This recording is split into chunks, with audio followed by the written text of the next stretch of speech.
प्यारे बच्चों, नमस्कार। कैसे हैं आप?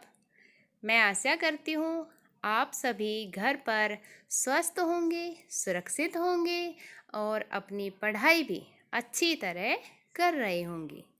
आज बच्चों हम अध्याय 16 पढ़ेंगे, जिसका नाम है यमराज की दिशा। और बच्चों, ये एक कविता है और इसके कवि हैं चंद्रकांत देवताले। इसमें बेटा विनाशकारी एवं शोषक शक्तियों का वर्णन करते हुए बताया है कि जन विरोधी ताकतें हमारे चारों ओर फैलती जा रही है, हमें दबाती जा रही है।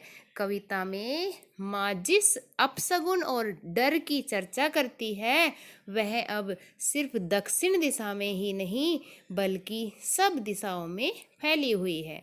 चारों ओर फैलती हिंसा और मृत्यु के चिन्हों की ओर संकेत करते हुए कवि ने इसके विरुद्ध खड़े होने का आह्वान किया है।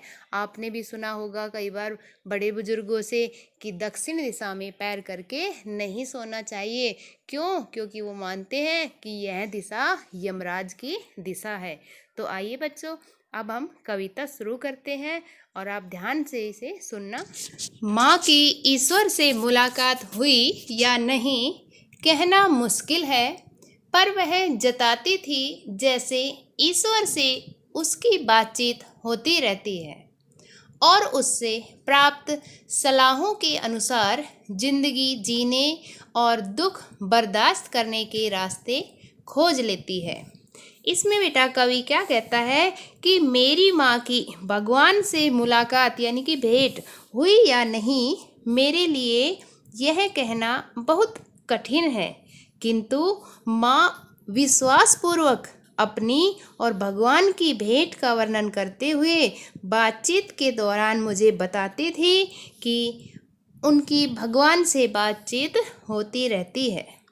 भगवान उन्हें बहुत सी सलाहें देते रहते हैं, जिन पर चलकर वह जिंदगी जीने के तरीके सीख लेती है तथा भगवान से सलाह पाकर दुखों को सहन करने के मार्ग निकाल लेती है।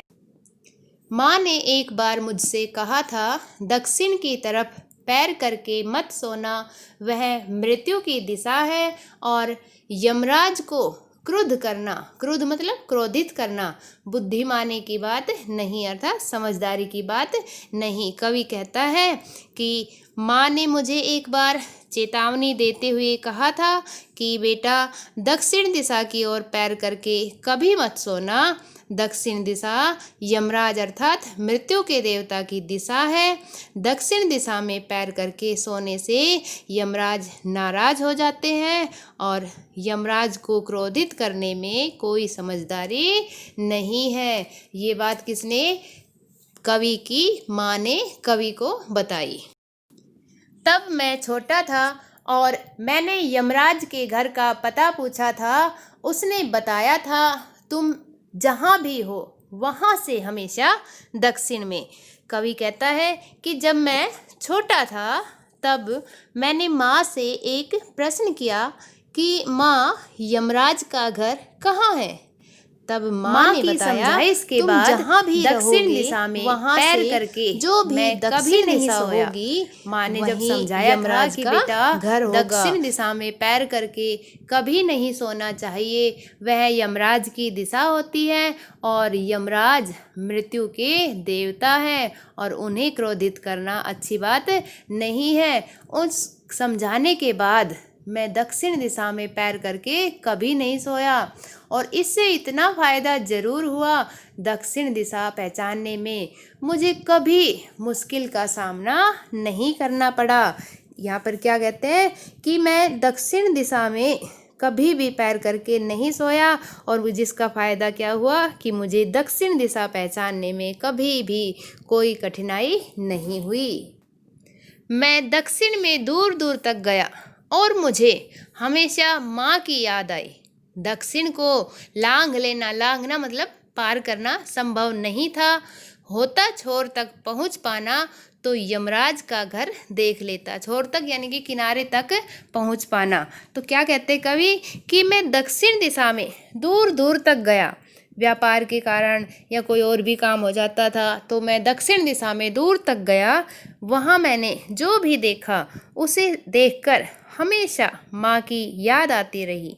दक्षिण दिशा को पार करना असंभव था क्योंकि हम किसी भी दिशा को पार नहीं कर सकते। दक्षिण दिशा का कोई अंत नहीं था और न ही कोई किनारा था, अतः मैं दक्षिण को कभी पार नहीं कर सका।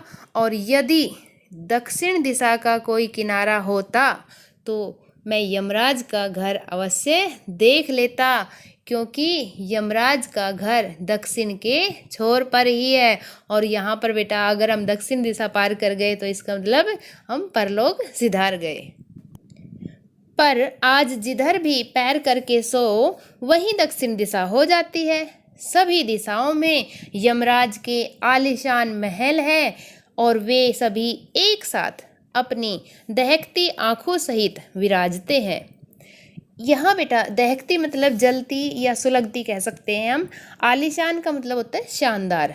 विराजना मतलब बैठते हैं या उपस्थित रहते हैं। कवि कहता है कि आज की स्थिति और माँ के समय की स्थितियों में काफ़ी परिवर्तन आ चुका है। जो हमारे माता पिता का बचपन था और हमारा बचपन है तो उनमें दिन रात का अंतर आ चुका है। तो यहाँ भी कवि यही कह रहा है कि आज दक्षिण दिशा का विस्तार हो चुका है। अब जहाँ भी देखो दक्षिण दिशा हो गई है।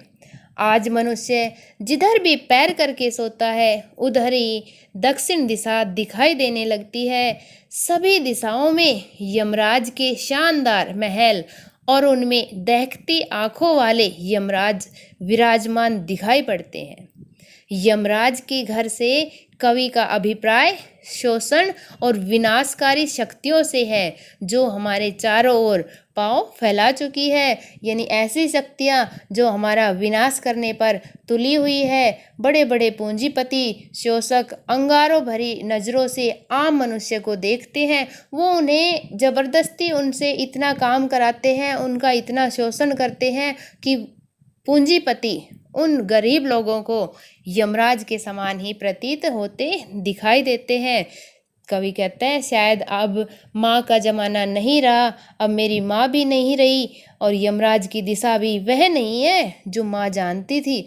अब लगता है माँ के भय का विस्तार हो गया है। माँ तो केवल एक दिशा से डरती थी, लेकिन आजकल तो हर व्यक्ति छोटी छोटी बातों पर लड़ता झगड़ता दिखाई देता है। तो वो कवि को यमराज के समान ही दिखाई दे रहा है।